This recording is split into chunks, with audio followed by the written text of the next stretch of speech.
ये किसी के पास कोई डॉक्यूमेंट नहीं था। सारे मुस्लिम नुमाइंदे हमेशा हर पार्टी से जीतते रहे, एमएलए भी बनते रहे, एमपी भी बनते रहे, लेकिन किसी की इस तरफ नजर नहीं गई कि आखिर हिंदुस्तान में जब सब चीजों के आंकड़े हैं तो मुसलमानों के आंकड़े क्यों नहीं? चूंकि मनमोहन सिंह खुद अपने आप में एक माइनॉरिटी को बिलोंग करते थे, एक बेहतरीन इंसान है और मैं उनको सलूट करता हूं कि उन्होंने उनको मौका दिया और उनसे कहा कि नहीं, मैं अपने ऑर्डर से एक कमेटी बनाते हैं ताकि हम चाहते हैं कि कम से कम एक कोई डॉक्यूमेंटेड कोई चीज ऐसी आ जाए जो मुसलमानों की हैसियत तो बताए, वो ये तो बताए कि आखिर मुसलमानों का हाल क्या है। लोगों ने साथ के एतबार से मुसलमानों में भी ऊंच नीच है, मुसलमानों में भी रिसोर्सेज का बंटवारा प्रॉपर नहीं है, मुसलमानों के भी जो इंस्टीट्यूशन है वो प्रॉपर उनकी जातों के एतबार से उनको नहीं दिए जाते। और बहुत सारे लोग ऐसे हैं जिनको मैं जानता हूं जो बहुत ज़हीन है, सलाहियतमंद है, लेकिन सिर्फ छोटी जात के इतने बड़ी जात वालों को मैंने बचपन से फील किया है। और मैं जिस कस्बे से रह आया हूँ वो खुद मुसलमानों का एक 80% कस्बा है और इस तरह के यूपी और बिहार में सैकड़ों कस्बे हैं जहाँ पे 70 से 80% मुसलमान रहते हैं, लेकिन वहाँ पे वही सारी बुराइयां हैं जो और कैसे उस कॉन्फ्रेंस में ही नहीं बुलाया जाता उस छोटे आदमी को जो उसके बोलने की हिम्मत ही नहीं है। अगर एक आध आ भी दिया तो गलती से तो वो बोल नहीं पाता। तो जब मैंने ये बात उनसे कही तो उनके जो चक्षु थे वो जवान, नहीं मैं क्यों कह रहा हूँ ये बात, मुझे 32 साल हो गए काम करते, 13 साल में मैं यतीम हो गया, मेरा बड़ा भाई भी नहीं था, मैंने खुद हाथ पैर मार के तैरना सीखा। मेरा 32 साल का काम का तजुर्बा उसे 62 साल जाने, क्योंकि मैंने आज तक कभी 16 घंटे से काम किया। केजरीवाल को यहाँ बैठ के नहीं कहा था कि मुसलमानों की हालत बहुत बदतर है और उनको 250 स्कूल दीजिए, उसी तरफ से जिस तरफ को मजलिस ने तेलंगाना हुकूमत पर दबाव डाल के वहां के मुसलमानों को मनीष सिसोदिया से इसी सीट पे बैठ के नहीं कहा था मैंने, क्योंकि वो जो यहाँ शख्स बैठा था जिस वक्त ओखला का एमएलए भी है, वो एक पार्टी का उम्मीदवार, एक पार्टी का एमएलए है, वो हमारा आज हमारे जंतर मंतर पे हमारे खिलाफ खुलेआम नारे लगाए जा रहे हैं। क्या कोई आवाज अरविंद केजरीवाल साहब या उनकी विधानसभा में सुनी? आज वो हज हाउस जो 2008 में शीला दीक्षित ने संग बुनियाद रखी और 2013 तक वो मुख्यमंत्री रही और हर साल उनका बजट हर साल जाता रहा, लेकिन वो हज हाउस बनने के बाद 2013 में अरविंद केजरीवाल आ जाते हैं और वो चीफ मिनिस्टर बन जाते हैं। उसके बाद भी वो हर साल कहते हैं कि मैं एक भव्य हज हाउस दूंगा आपको। मनीष सिसोदिया बाकायदा उसकी पिक्चर शाये करते हैं कि देखिए कितना खूबसूरत हज हाउस होगा, लेकिन 2013 के बाद से भी वो हर साल बजट में पैसा तो आता है लेकिन वो हज हाउस बनना नहीं। दोनों सरकारों ने, कांग्रेस ने भी और आम आदमी पार्टी ने भी उन मामूली से हज हाउस को, जिसकी आज भी 94 करोड़ कीमत है, हजारों करोड़ जो शख्स अपने सिर्फ विज्ञापन पे अपने चेहरे को चमकाने में खर्च करता हो, वो ऊपर वाला तो करता है लाखों करोड़, लेकिन नीचे वाला जो छोटा है वो भी हजारों करोड़ रुपए खर्च करता है सिर्फ अपने चेहरे चमकाने को। लेकिन जिस कौम ने उसको 82% वोट दे के जिताया हो, मुख्यमंत्री बनाया हो, उसके लिए वो 94 करोड़ का हज हाउस भी नसीब नहीं।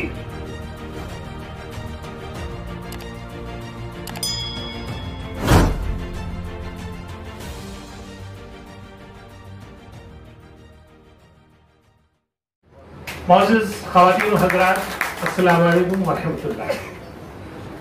सही बात तो ये है कि हम लोगों ने जो जितने अभी तक अपने लीडरान की, अपने रहबरान की जो गुफ्तगू समाअत फरमाई वो बहुत पुरबख्स थी, बहुत पुरमकसद थी, लेकिन सच बात ये है कि अभी तो असल बात बाकी है, जिसको सुनने के लिए मेरे समेत आप लोग भी तशरीफ लाए हैं।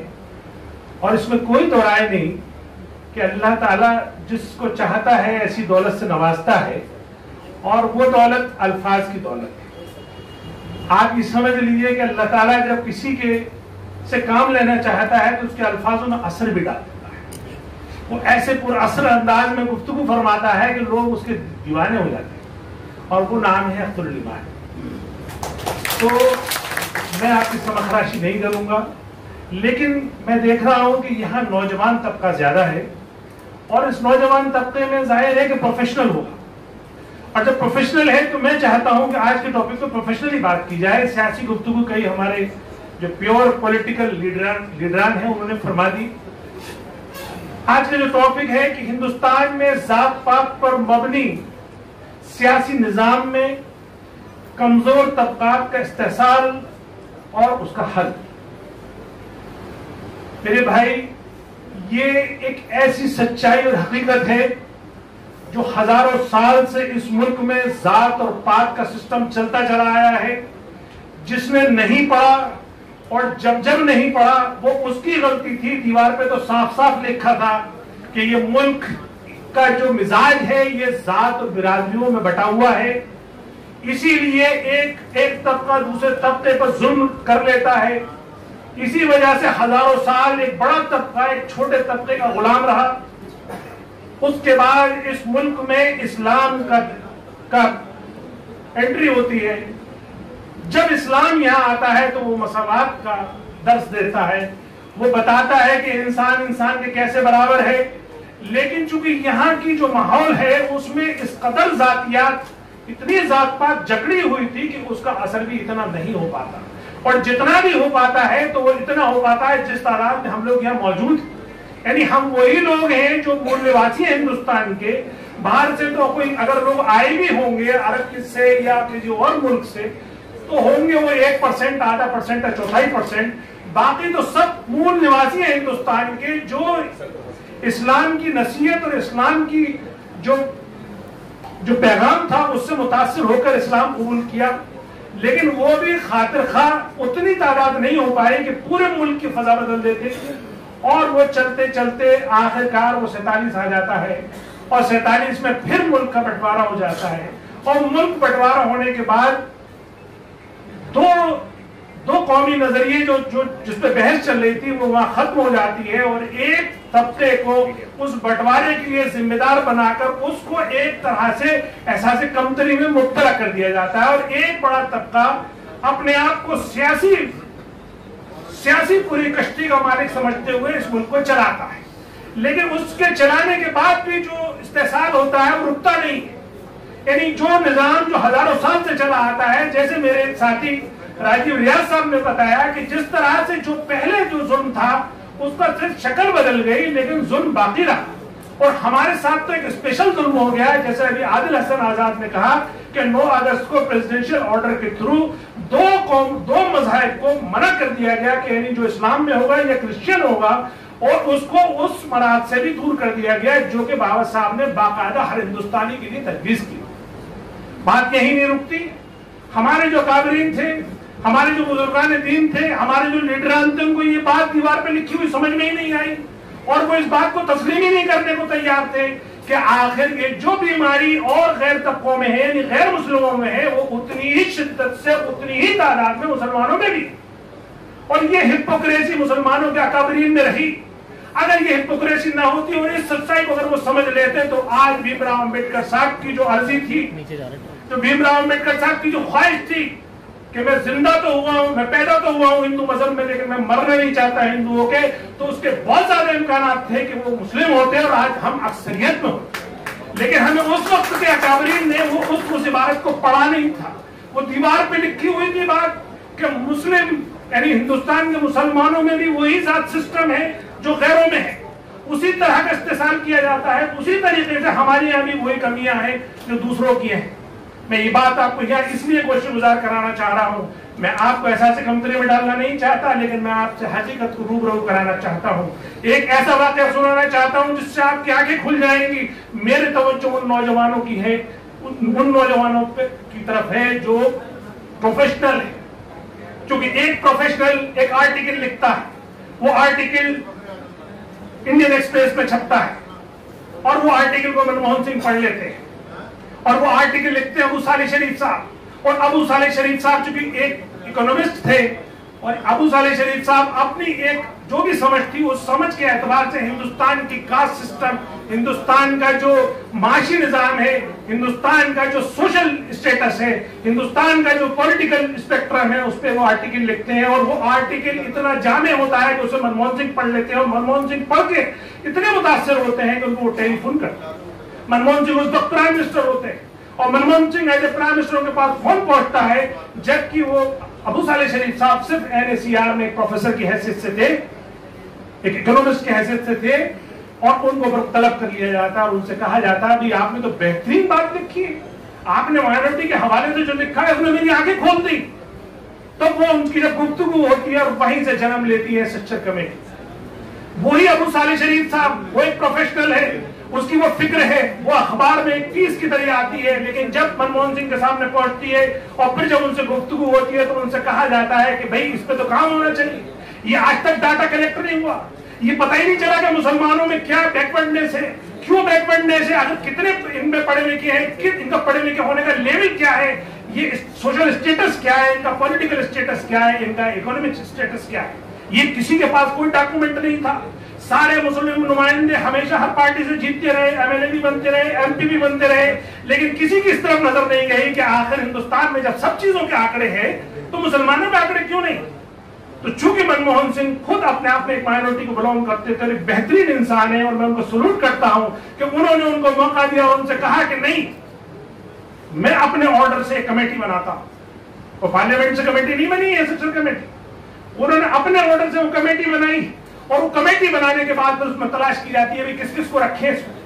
तब उसमें जस्टिस सच्चर आते हैं, उनका नाम, चूंकि उनको पहले से उनके ऊपर एतमाद था कि ये हमेशा इंसाफ और फैसला करेंगे, और उस पर जब काम शुरू हो जाता है, अब जब काम शुरू होता है तो काम के शुरू होने में आपका ये छोटा सा खादिम भी आता है उसमें, और उनके एक साथी होते हैं IAS सैयद जमीर पाशा साहब, वो बेंगलोर से यहाँ तशरीफ लाते हैं और मुझसे कहते हैं कि यार ये काम बहुत बड़ा है, हमें सारे डाटा इकट्ठे करने हैं, पूरे हिंदुस्तान से इकट्ठे करने हैं, ताकि हम चाहते हैं कि कम से कम एक कोई डॉक्यूमेंटेड कोई चीज ऐसी आ जाए जो मुसलमानों की हैसियत तो बताए, वो ये तो बताए कि आखिर मुसलमानों का हाल क्या है।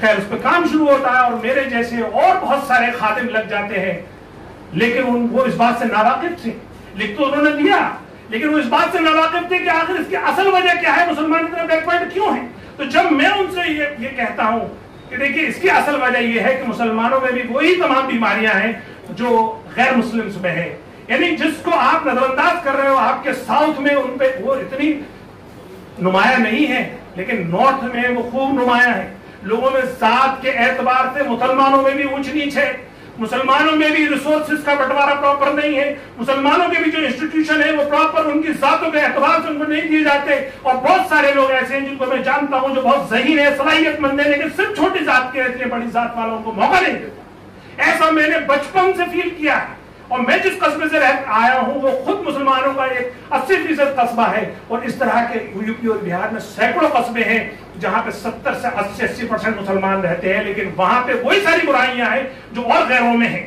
तो जब वो ये बात सुनते हैं उसके बाद उनको एक और जाविया मिलता है, वो पटना चले जाते हैं, पटना में एक कॉन्फ्रेंस करते हैं और वो मुझसे कहते हैं यार तुम जो कह रहे थे वहां तो ये कोई चीज नजर नहीं आई, वहां तो सबने कहा कि हमारे लिए कोई जात नहीं है, हम तो सब मुसलमान हैं, हम तो कलमा वो हैं और हम तो मस्जिद में एक साथ खड़े हो जाते हैं। मैंने कहा नहीं, वो गलत कह रहे हैं। बोले साहब उस कॉन्फ्रेंस में तो एक भी नहीं बोला।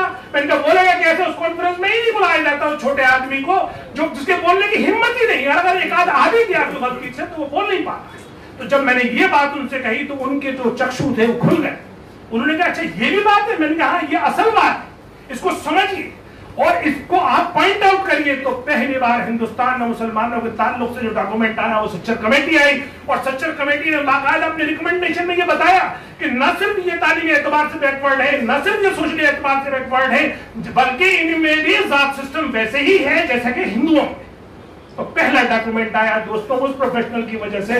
इस भारत सरकार में न वो एमएलए था, न वो एमपी था, न किसी पार्टी से था, लेकिन वो प्रोफेशनल था। तो दोस्तों मुझे आपको मैसेज ये रहना है कि आप लोग प्रोफेशनल हो, आप अपनी ताकत को कम मत आको, आप लिखो, बोलो, जहां भी मौका मिले, आपको सोशल प्लेटफॉर्म मिले, पॉलिटिकल प्लेटफॉर्म मिले, कोई अपना प्रोफेशनल प्लेटफॉर्म मिले, वहां पर अपनी सच्चाई को रखो।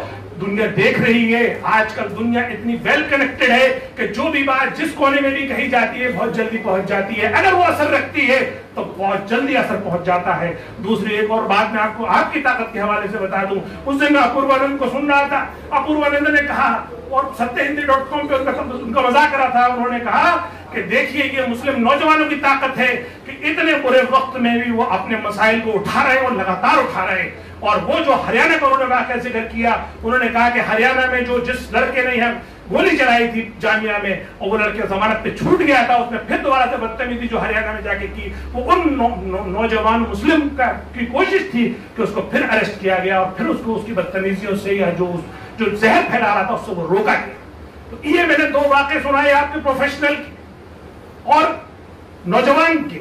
अब मैं आता हूं अपने असल मौजू। वो मौजू मेरा ये है, और फिर मेरे नौजवान से मैं मुखातिब, मैं अपने आप को भी नौजवान समझता हूं क्योंकि मेरा काम, मेरा अज़्म अभी नौजवान।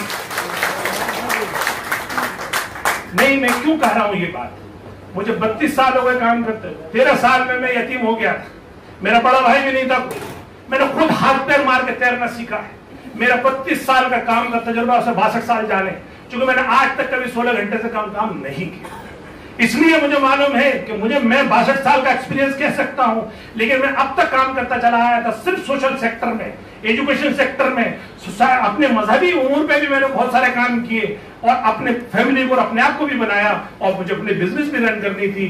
लेकिन यही वो स्टेज है, मेरे ख्याल से आधे लोग इस बात के गवाह हैं, यहाँ जितने लोग तशरीफ फरमा है, मैं मीडिया इसमें हमारे वतन समाचार तो मोहम्मद अहमद साहब बैठे में, हमारे वो प्रेसिडेंट नजमी खान साहब बैठे में, और हमारे ये जो अभी गुफ्तगू फरमा रहे थे मिल्लत टाइम्स के वो शम्स तबरेज साहब, आप बताइए मैंने इसी अंदाज में अरविंद केजरीवाल को यहाँ बैठ के नहीं कहा था कि मुसलमानों की हालत बहुत बदतर है और उनको 250 स्कूल दीजिए, उसी तरफ पर जिस तरफ पर मजलिस ने तेलंगाना हुकूमत पर दबाव डाल के वहां के मुसलमानों को दिलवा, क्या मनीष सिसोदिया से इसी सीट पे बैठ के नहीं कहा था मैंने? लेकिन यहाँ फर्क समझिए, मैंने कहा था एज एक्टिविस्ट कहा था और उन्होंने सुना था, एज ए लीडर सुना था, और उनका एक नुमाइंदा भी है मौजूद था जो वक्फ बोर्ड का चेयरमैन आज भी है, और उसको उन्होंने कहा था कि तुम्हें ये काम करना है, लेकिन उसने काम करना शुरू भी किया था और वो काम करके उन्होंने वोट भी बटोर लिया और उस वोट बटोरने के बाद उस शख्स ने उस काम को बीच में भी रोक दिया था। पता है वो क्यों रोक दिया था? क्योंकि वो जो यहाँ शख्स बैठा था जो इस वक्त ओखला का एमएलए भी है, वो एक पार्टी का उम्मीदवार, एक पार्टी का एमएलए है, वो हमारा कायद नहीं है, इसलिए उसको बिल्कुल रोक दिया गया। अब आपको फर्क ये समझना है कि अब आपको कायद तैयार करना है। आप नुमाइंदे में, उम्मीदवार में, किसी पार्टी के एमएलए में और कायद में फर्क समझिए, यही फर्क है। अगर वो हमारे कायद होता, हमारी पार्टी से होता, तो आज वो असेंबली में गूंज रहा होता, गरज रहा होता। उसकी नुमाइंदगी और उसकी उम्मीदवारी का आप उसकी कमजोरी का इस बात से भी एहसास कर सकते हैं कि आज हमारे जंतर मंतर पे हमारे खिलाफ खुलेआम नारे लगाए जा रहे हैं। क्या कोई आवाज अरविंद केजरीवाल साहब या उनकी विधानसभा में सुनी? आज वो हज हाउस जो 2008 में शीला दीक्षित ने संग बुनियाद रखी और 2013 तक वो मुख्यमंत्री रही और हर साल उनका बजट हर साल जाता रहा, लेकिन वो हज हाउस बनना नसीब नहीं हुआ। उस वक्त हो सकता था उसकी कीमत 10 करोड़ या 15 करोड़ होती। उसके बाद 2013 में अरविंद केजरीवाल आ जाते हैं और वो चीफ मिनिस्टर बन जाते हैं। उसके बाद भी वो हर साल कहते हैं कि मैं एक भव्य हज हाउस दूंगा आपको। मनीष सिसोदिया बाकायदा उसकी पिक्चर शाये करते हैं कि देखिए इतना खूबसूरत हज हाउस होगा, लेकिन 2013 के बाद से भी वो हर साल बजट में पैसा तो आता है, लेकिन वो हज हाउस बनना नसीब नहीं होता है। और इनके हरबे को तो कई इंतहा तो देखिए ना, उन्होंने आज तक 13 साल में दोनों पार्टियों ने हज हाउस बनाया, जबकि हज हाउस हज एक्ट के अंदर एक सरकारी दफ्तर है जो 20 से 25 हजार हाजी दिल्ली से दूसरे मुल्क जाते हैं, यानी सऊदी अरब जाते हैं, उनके ट्रांजिशन में जो उनकी ट्रेनिंग, उनका वैक्सीनेशन या उनका डॉक्यूमेंटेशन में जो टाइम लगता है, वो हज हाउस उसके लिए बनना था। और द्वारका में इसलिए प्रपोज किया था कि वो एयरपोर्ट के बराबर है और आखिर टैक्स पे मुसलमान भी उतना ही करता है जितना और गैर मुस्लिम करते हैं, तो उसका उतना ही हक है सरकार पे कि उसके उमूर को सरकारी उसको सहूलत दी जाए। लेकिन इन दोनों सरकारों ने, कांग्रेस ने भी और आम आदमी पार्टी ने भी उन मामूली से हज हाउस को, जिसकी आज भी 94 करोड़ कीमत है, हजारों करोड़ जो शख्स अपने सिर्फ विज्ञापन पे अपने चेहरे को चमकाने में खर्च करता हो, वो ऊपर वाला तो करता है लाखों करोड़, लेकिन नीचे वाला जो छोटा है वो भी हजारों करोड़ रुपए खर्च करता है अपने चेहरे चमकाने को। लेकिन जिस कौम ने उसको 82% वोट दे के जिताया हो, मुख्यमंत्री बनाया हो, उसके लिए वो 94 करोड़ का हज हाउस भी नसीब नहीं। और इंतहा तो ये कि उसके बाद अपने चंद गुर्गे भेज दिए और वहां विरोध करवा लिया, और विरोध करवा के फिर वही खेल रचा गया कि साहब अभी हिंदू मुस्लिम होगा। वहां चंद गुंडे पहुंच के कहते हैं कि साहब यहाँ हम हज हाउस नहीं बनने देंगे, क्योंकि यहाँ हज हाउस बनेगा तो यह कश्मीर जैसे हालात पैदा हो जाएंगे। बताइए, पूरे हिंदुस्तान के हर रियासत में, हर रियासत के जो उनका कैपिटल है वहां पे हज हाउस मौजूद है, क्या वहां कश्मीर जैसे हालात है? क्या कभी किसी ने रिपोर्ट की है वहां कोई ऐसी घटना जो यहाँ पे हो सकती है? लेकिन ये दोनों पार्टियां खामोश रहती हैं, कांग्रेस भी खामोश रहती है और आम आदमी पार्टी भी खामोश रहती है। तो ये दो वाक्यों से मैं आपको ये समझाना चाहता हूं, तो नुमाइंदगी में और क़यादत में यही फर्क है। जब तक हम ऐसे इसी तरीके के पार्टियों के, यानी कांग्रेस के या नाम निहाज सेकुलर पार्टीज के नुमाइंदों को चुनते रहेंगे, तो इसी तरीके से मुंह ताकते रहेंगे। अब वक्त आ गया है, जमीन तैयार है, कौम समझ चुकी है। न सिर्फ ये कि आम आदमी जो खवास है उसके भी समझ में आ गया है, क्योंकि इन लोगों ने ऐसे बुरे हालात कर दिए कि आज कोई भी पार्टी आपका नाम लब पर भी लाना नहीं चाहती। अखिलेश यादव जैसा मुख्यमंत्री जिसका 80% सपोर्ट ही मुस्लिम है, वो भी अपने सांसद तक के सपोर्ट में नहीं आता। उसके सांसद पे बिना वजह एनएसए लगा दिया जाता है, लेकिन उसके सपोर्ट में नहीं आता। और एक उनका लोकसभा का एमपी और एक राज्यसभा के एमपी से कैसे मिलता है, वो फोटो आपने देखा होगा। कैसे आका और महकूम, क्या क्या रिश्ता वो शो कर रहे हैं और ये जानबूझ के मैसेजिंग कर रहे हैं। तो मेरे दोस्तों, ये पैगाम दीवार पे लिखा हुआ है, ये बेहतरीन वक्त है। मैं 2018 से इस पर कई मज़ामीन लिख चुका हूं कि इस वक्त दिल्ली की सियासत के खला को पुर करने का सही वक्त है। यही वो वक्त है, चोट मार दीजिए। इस वक्त फजा हमवार है, लोग भी तैयार हैं। मेरे जैसा खादिम भी आपके कदमों में है। मैं अख्तरुल ईमान की तरह तो बहुत बेहतर स्पीकर नहीं, लेकिन मेरा ट्रैक रिकॉर्ड उठा के देख लीजिए, मैं काम का आदमी। अगर मुझसे आप लोग काम ले रहे हो तो आपके काम आ जाओगे। मुझे आम आदमी पार्टी ने काम में लिया था, उसका भी road map for Indian Muslims मैंने बनाया था 2014 में। अब मेरी नौजवानों से अपील है, ये इस जलसे को तारीखी जलसा बना दी। इस जलसे की निस्बत से आप लोग ये ऐड कर लीजिए कि आज हमारे ये जो अकाबरीन यहाँ बैठे हुए हैं, इससे पहले इम्तियाज जलील साहब भी होकर गए हैं। अभी मेरी किताब की इजरे में बैरिस्टर असदुद्दीन ओवैसी साहब भी मौजूद थे।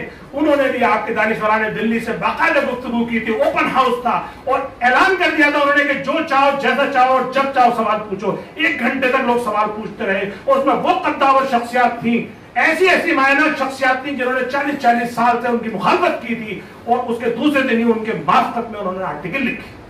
तो मेरे दोस्तों, इस बात को आप मामूली मत समझिए। ये मैं जो आज आपके सामने अपना जो भी दर्द बयान कर रहा हूं, ये मेरा और आपका मुश्तरका है।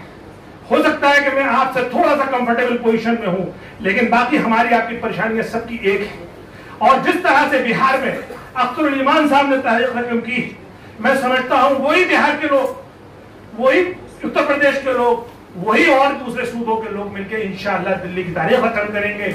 और मुझे उम्मीद है कि मेरी जो कमजोरियों को आप नजरअंदाज करेंगे और मेरी जो भी कोशिशें होंगी उनको आप सराहेंगे।